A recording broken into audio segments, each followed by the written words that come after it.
سے دیکھو 1989 میں میری حضرت کی زیارت ہوئی، لیکن مصاحبت وہ 1992 سے، اس وقت سے آخر تک مزید نہیں سما تو حضرت کی میں نے کبھی بھی کسی وقت جمائی نہیں دیکھی، اور میں نے ابتدا ہی سے اولا اور ثانیہ میں یہ سنا تھا حدیث مبارک کہ التصاوب من الشیطان والعطاس من الرحمن، جمائی یہ شیطان کی طرف سے، خالق تو ہر چیز کا اللہ تعالیٰ ہے، لیکن شیطان کہتا ہے کہ یہ جمائی اس کو آئے اور بار بار آئے، وہ اس میں محرک بھی ہوتا ہے، چاہتا بھی ہے، اس لیے کہ جمائی کی وجہ سے انسان میں کسل، سستی، کاہلی پیدا ہوتی ہے اور پھر نیند آتی ہے۔ تو میں نے محسوس کیا کہ حضرت شیطان کے، اور یہ شیطان کا اثر ہے، تو شیطان کے اثرات سے دور ہوتے تھے۔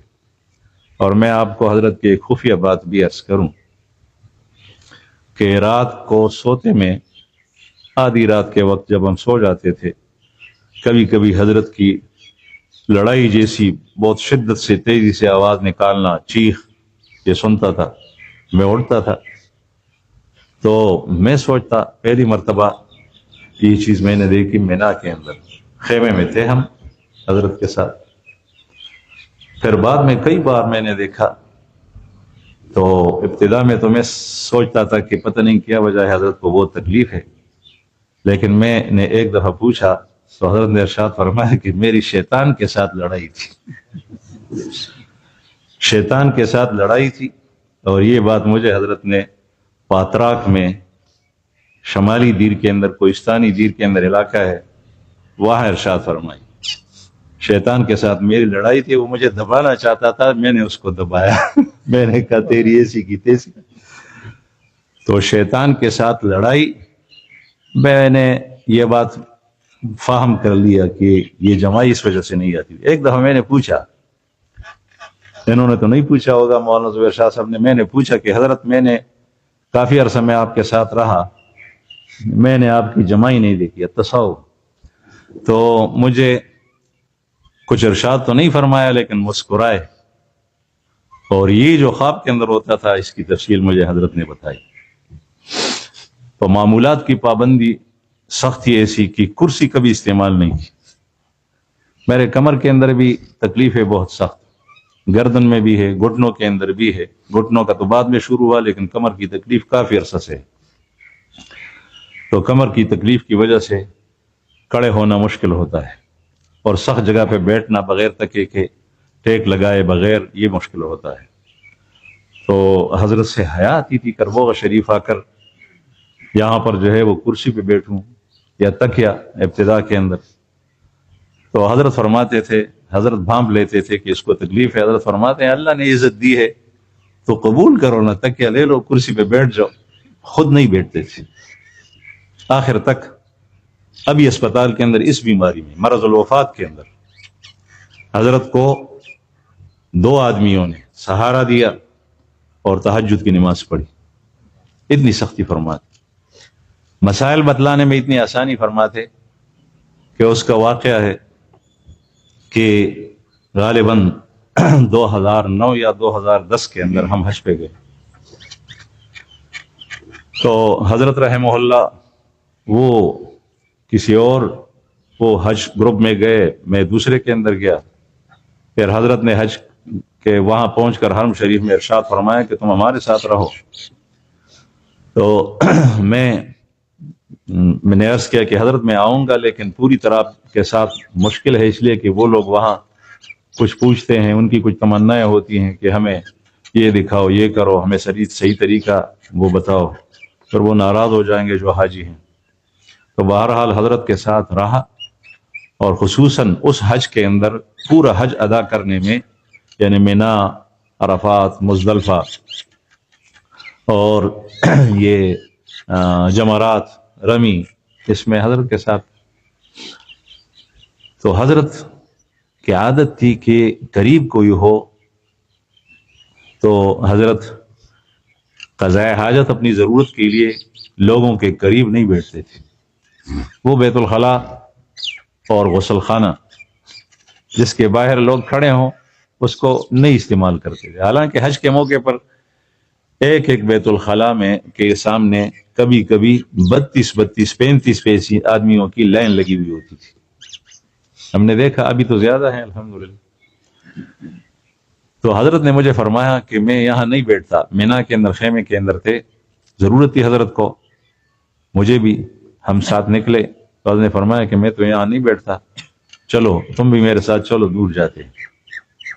تو مینا میں پاکستانیوں کے خیمے ویسے بھی سب سے آخر میں ہوتے ہیں. وہ کبری فیصل ہے یا کون سی پل ہے اس کو کہتے ہیں, اس کے ساتھ ہی ہمارے خیمے تھے. وہاں ایک پہاڑ تھا الٹے ہاتھ پہ ہمارے. تو حضرت مجھے لے کر گئے, کہتے ہیں میں نے ایسی بیت الخلائیں دیکھی ہیں جہاں پر کوئی نہیں جاتا. تو مجھے لے کر گئے وہاں. یہ کالے لوگ انہوں نے خیمے لگائے تھے, جو گوشت وغیرہ بناتے تھے, پکاتے تھے, لوگوں میں بیچتے تھے. جگہ جگہ تھے دور وہ بیت الخلا سے. بیت الخلا بالکل خالی پڑ گئی, اکا دکا کوئی آدمی آتا تھا. ہم وہاں گئے.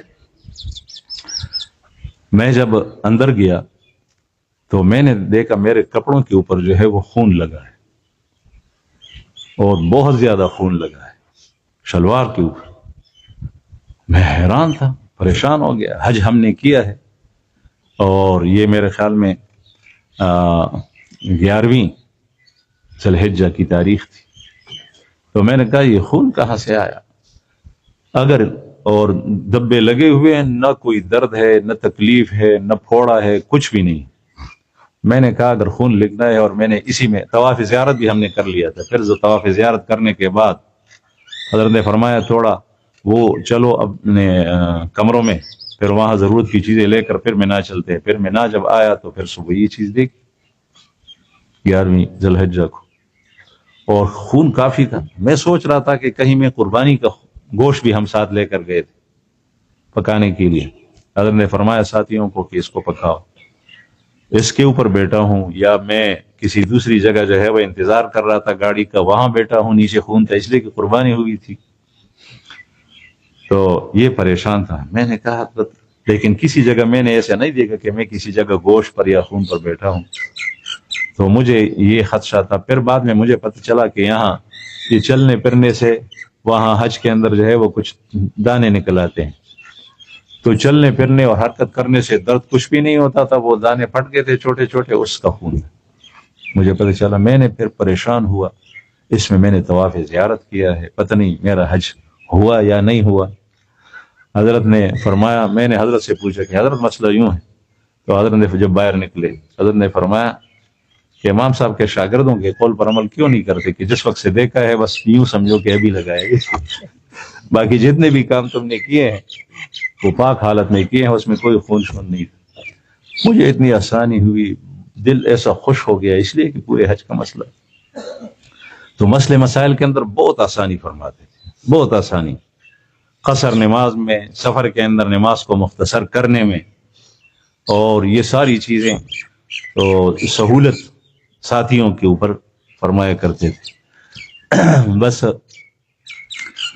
حضرت تو گئے. اب یہ جو میں نے بات ارشاد فرمائی کہ رسومات سے, نمائش سے, بناوٹ سے حضرت بہت دور تھے, اور ان کی یہ پوری زندگی یہی بات رہی, یہی سوچ رہی. اب جب دنیا سے تشریف لے گئے ہیں تو اب بھی وہ اپنے ساتھیوں سے یہی چاہتے ہوں گے, ان کی روح, کہ وہ ان چیزوں سے دور رہے. اس لیے آپ حضرات سے اور اپنے آپ کو بھی میں یہ کہہ رہا ہوں, آپ حضرات سے بھی عرض ہے کہ ایک تو کام پختگی سے کیا کریں.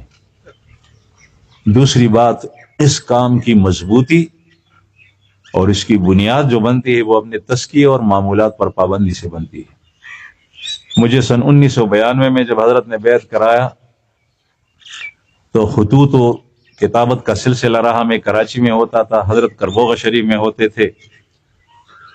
تو میں اپنے حالات خط کے اندر لکھا کرتا تھا, اور یہ کہ حضرت معمولات کا سلسلہ الحمدللہ چل رہا ہے, تسبیحات چل رہی ہے. مجھے حضرت نے جہری ذکر نہیں دیا تھا, مصنون تسبیحات دی تھی، لطائف نہیں دیے تھے، یہ مصنون تسبیحات دی تھی، البتہ اسم ذات کا ذکر دیا تھا، وہ میں کرتا تھا۔ تو حضرت فرماتے ہیں کہ معمولات پر پابندی ترقی کا زینہ ہے، معمولات پر پابندی ترقی کا زینہ ہے۔ اور یہ اکثر بارہا میں نے سنا کہ بہت سارے حضرات انہی مسنون تسبیحات کو کرتے کرتے یعنی آخر تک پہنچ گئے، ان کے اسباق پورے ہو گئے، ان کو کسی اور چیز کے دینے کی ضرورت نہیں پڑی۔